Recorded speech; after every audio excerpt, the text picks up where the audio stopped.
Okay, welcome back everybody. I hope we had a wonderful snow day. Did you miss me? That's so sweet. I took the calendar that we had and I just pushed everything down one day, and then I printed on a very small piece of paper the little part of the calendar that is new. So go ahead and grab one of those little slips of paper. The thing that we took out was a review day for the final exam, but we had two of them built in there, and essentially one of them was just in case we had a snow day. So we're just fine. Today we're going to cover modeling using log functions. On Friday's class, we're going to cover something called data fitting, and then Friday will be the end of new material for our class. Monday will be our review day as scheduled. Our final exam is still on Wednesday coming up, 1 o'clock until 3 o'clock right here.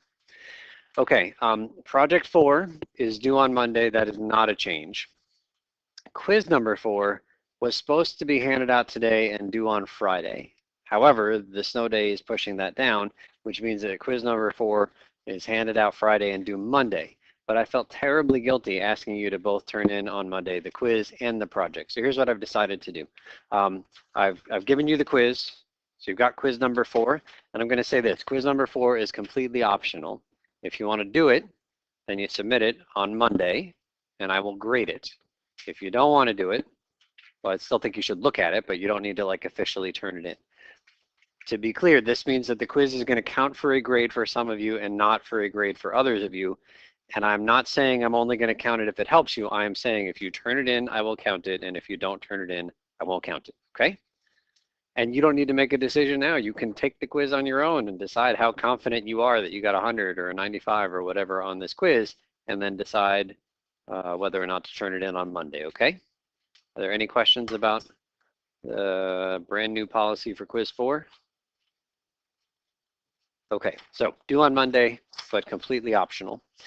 All right, speaking about next week, the Math Studio schedule for coverage has been this green piece of paper all semester. That green piece of paper is valid through the coming Monday, which is the last day of classes. But starting first thing on Tuesday, that green piece of paper is null and void and is replaced by this yellow piece of paper.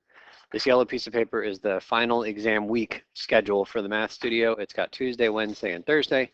Again, our exam is Wednesday at 1 o'clock. There's a copy of this taped right there on that glass door. There's also a copy on the 2 Math Studio doors.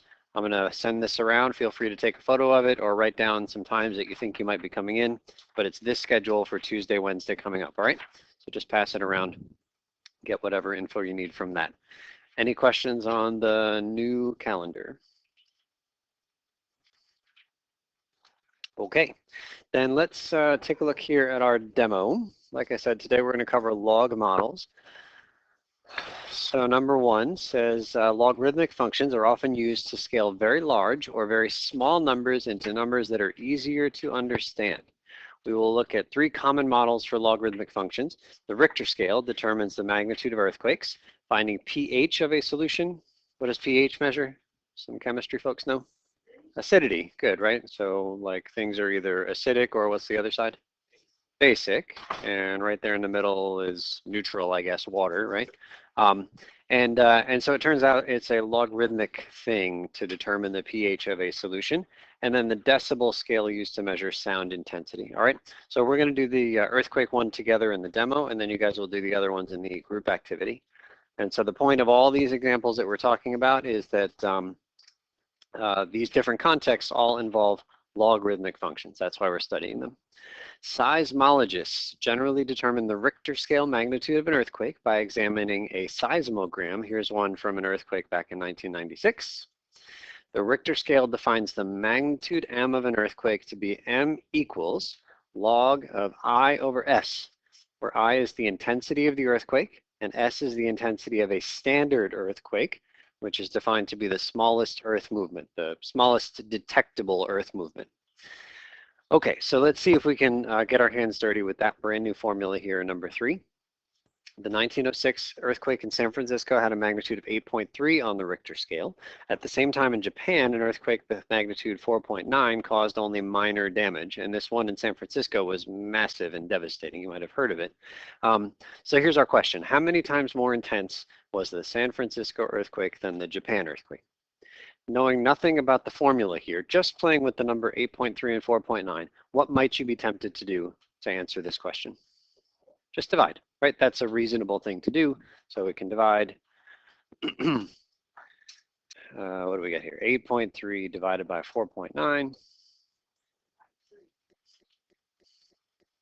Let's try this again. Clear. Okay, what did we say it was? 8.3 divided by 4.9. Okay, so about 1.7. So maybe the San Francisco earthquake was about 1.7 times more intense than the Japan earthquake. At least that's what doing the superficial calculation suggests. But we know the definition for magnitude is right there. And so let's see if we can do some calculations here. What we'd really like to know is the intensity of the San Francisco earthquake divided by the intensity of the Japan earthquake. That's the calculation we want to do. That's what Ivy suggested we do, is divide two numbers. All I'm saying is that the numbers we want to divide are the intensities, which are not exactly the Richter scale numbers that we were given. So we got to do some work, but ultimately what we're after is calculating that fraction, okay? So let's give this a shot. For the San Francisco earthquake, the definition of magnitude is the log of the intensity of the earthquake. I'm going to put a little SF there for San Francisco, divided by the intensity of our standard earthquake. So that's just definition of magnitude. All I've done is put little SFs so that I can differentiate the San Francisco one from the Japan one.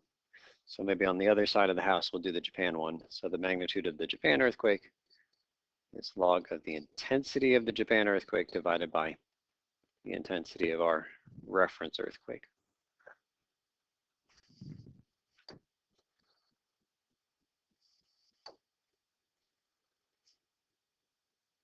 Okay, let's start filling stuff in. What is the magnitude of the San Francisco earthquake? That's 8.3, that's given to us. So what we know is that 8.3 is equal to the log of, and then I'm just copying everything over here on the right-hand side.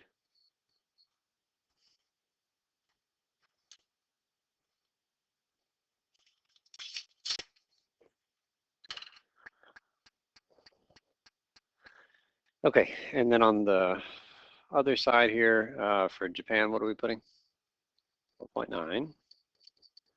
It's really not clear where to go from here.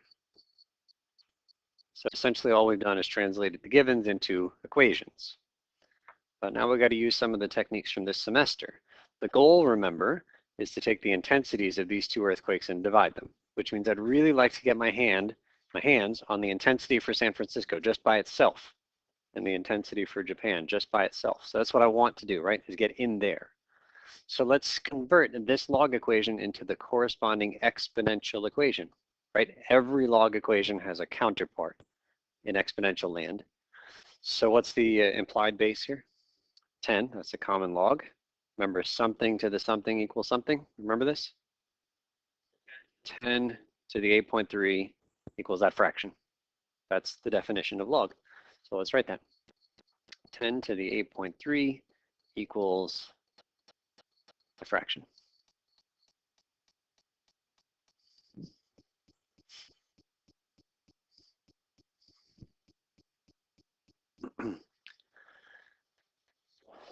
Okay, which I guess means we could play the same game here on the Japan side. What to the what equals what? 9. Oops, equals just the fraction. Intensity of the Japan earthquake divided by the intensity of the standard earthquake. Okay. And remember, the goal was to divide the intensities, which means the only thing I need to move is what? S. S needs to get out of there, and then we're good. How do you move the S out of there? Just multiply. So let's multiply both sides by S.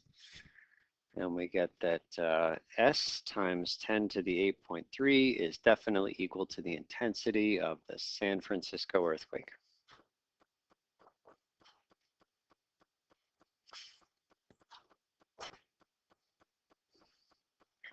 And the same thing over on the other side. S times 10 to the 4.9 equals the intensity of the Japan earthquake.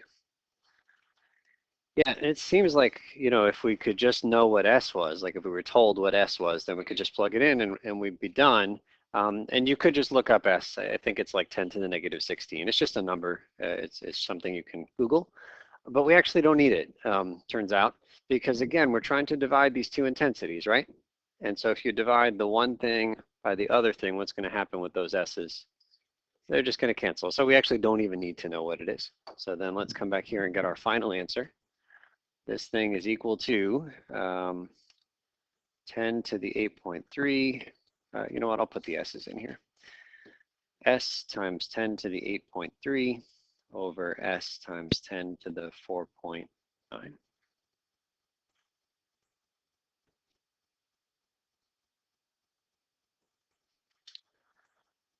Okay, as you said, the S's cancel. We're going to go to the calculator in a second, but we can actually smush those 10s together. 10 to a power divided by 10 to a power. What do we do with the powers? Subtract. So 8.3 minus 4.9, is that 3.4? I think that's right. So that's the answer to the question. The San Francisco earthquake is 10 to the 3.4 times as intense as the Japan earthquake. The 10 to the 3.4 we're going to get on the calculator, but is it more or less than 100? More. Is it more or less than 1,000? More. Is it more or less than 10,000? It's less, right? Something between 10 cubed and 10 to the 4.